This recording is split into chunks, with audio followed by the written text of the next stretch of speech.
Mark Francois is with us now, the Shadow Defence Minister and Conservative MP for Raleigh and Wickford. Mark, you're very welcome to the programme. How are you doing? Good afternoon. Tell me, first of all, what you make of what Benjamin Netanyahu has said. I actually just want to play a clip before I get your reaction. He said that Israel intends to take military control of all of Gaza. This is what the Israeli Prime Minister has said. You will go immediately into a meeting with your security cabinet. Will Israel take control of all of Gaza? We intend to, in order to assure our security, remove Hamas there, enable the population to be free of Gaza, and to pass it to civilian governance. That is not Hamas and not anyone advocating the destruction of Israel. That's what we want to do. We want to liberate ourselves and liberate the people of Gaza from the awful terror of Hamas. Well, that is Benjamin Netanyahu speaking to Fox News. This seems to be not entirely unexpected, but nonetheless quite a shift for the Israeli government. Mark, what do you make of it? Well, I think we all want to see a ceasefire in Gaza as soon as practically possible. We want to see the fatalities stop. We want to see humanitarian aid stepped up. But we also want to see the hostages released. Hamas could release those remaining hostages tomorrow, and they consistently refuse to do that. So if we want a ceasefire, which I think most right-thinking people do, and we want the fatalities to stop, then we need Israel to move, but we also need Hamas to release those hostages. Well, Israel has moved, and I wonder whether you think this makes getting the hostages back alive. We think there are 20 of the 50 that are still alive, but the bodies, of course, are being held by Hamas terrorists. Yeah. Do you think stepping up this military action, which about 75% of the Israeli public are against, they want the war to end, is actually safeguarding the hostages, or is this something, in your opinion, that Netanyahu has to do? Well, Peter, as you intimate, I think it's probably sadly true that a number of those hostages are no longer alive. But even in those cases, for very human reasons, you know, their families will want those bodies brought home. And I think we need to understand the pain and the suffering that they are going through. I mean, interestingly, as I understand it, there have to be elections in Israel under their constitution by the end of October at the latest. So we're not far away from a general election in Israel. So the people of Israel will be able to give their verdict on the government within a few months. But what's your verdict, Mark? Do you think Netanyahu's right to do this? I'm not sure he is. I noticed that there was that intervention by nearly 600 senior security officials in Israel, including the previous heads of Mossad and Shin Bet. And the IDF as well, yeah. Yeah, I mean, that to me was an extremely powerful intervention. And that is by Israelis, that's not Brits or Americans or Iranians or indeed anyone else. I think we all want to see a ceasefire as soon as possible. We want to see the hostages, be they dead or alive, released. Hamas can have no future role in the governance of Gaza. There, I think Netanyahu is correct. But I'm not sure that stepping up the military effort at this time is the right thing to do. Okay.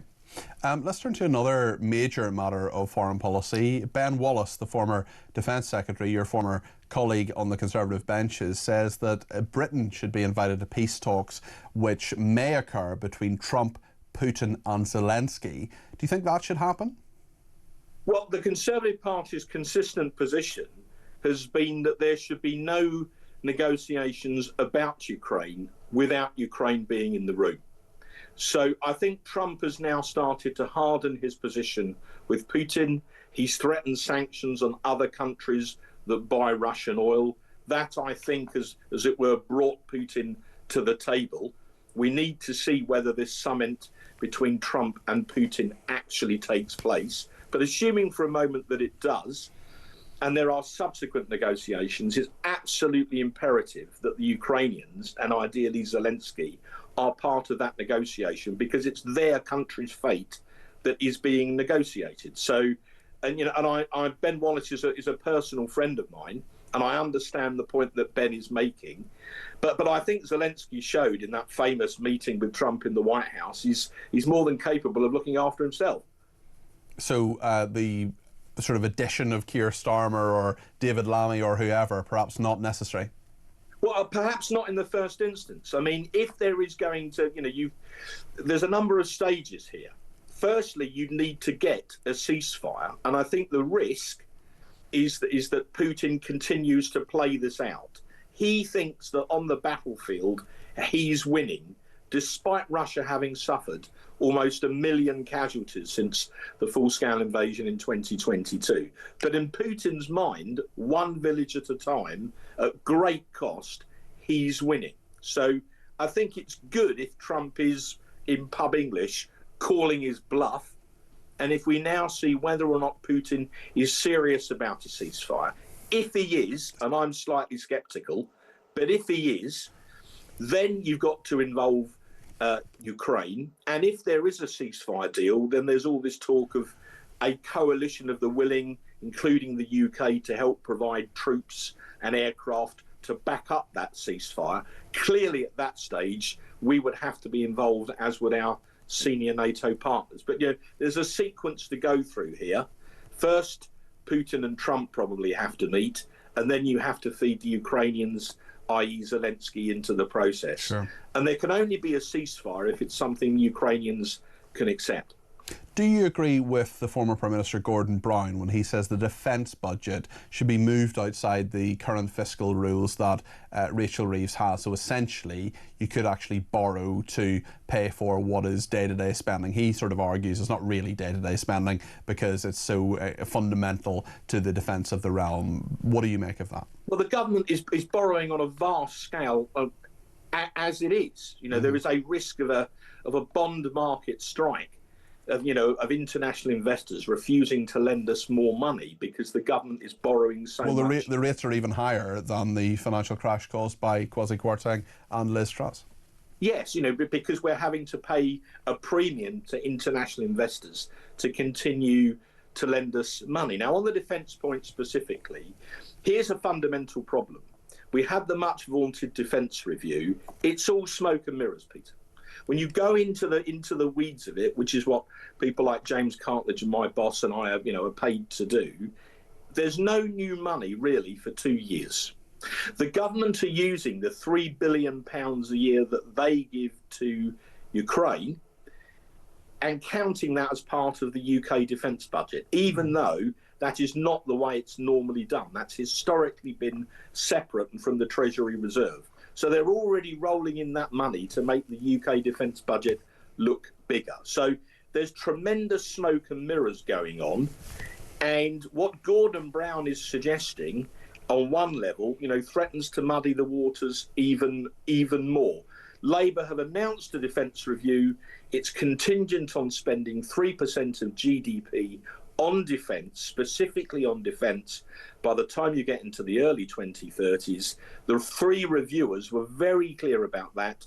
Labour will not promise to spend that money because Rachel Reeves, the Chancellor, will not permit it. Yeah. Speaking of smoke and mirrors, do you have any confidence that this one-in, one-out plan that the Conservatives originally wanted to do, now Labour are doing it, will work? No. I mean, look, the way that Labour are articulating this, it's a gimmick. And it's not one in, one out, as you and others have pointed out. It's one out. 17 in, one out. Yeah. I mean, everyone can see it's a gimmick.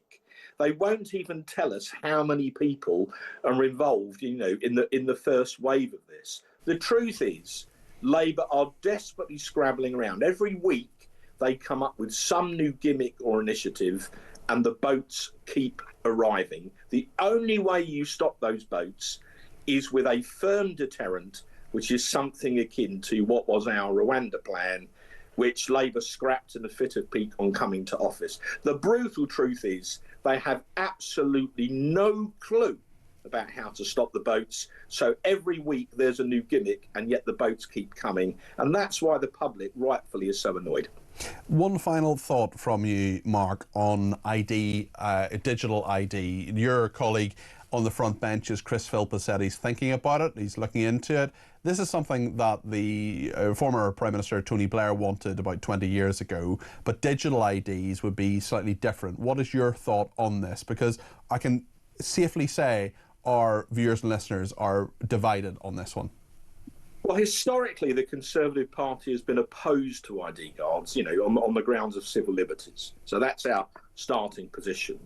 I've seen the media reports. I contacted Chris Philp earlier this afternoon, and he has assured me that we are not looking at this as part of our policy review. And therefore, I think it's very unlikely that this is something that will be going So as a principle, you're against it, Mark? Yeah, yes. Okay. But very quickly, I noticed that Nigel Farage is against and Sarah Potchin is now for. So Reform seem to be completely at sixes and sevens over this, because in Reform, the policy-making process is just whatever Nigel says on any given day, isn't it? Well, if it were, then maybe Sarah Potchin would agree with him. But yes, that's a fair point. Mark Francois there, Shadow Defence Minister, Conservative MP for Raleigh and Wickford. Thank you to him.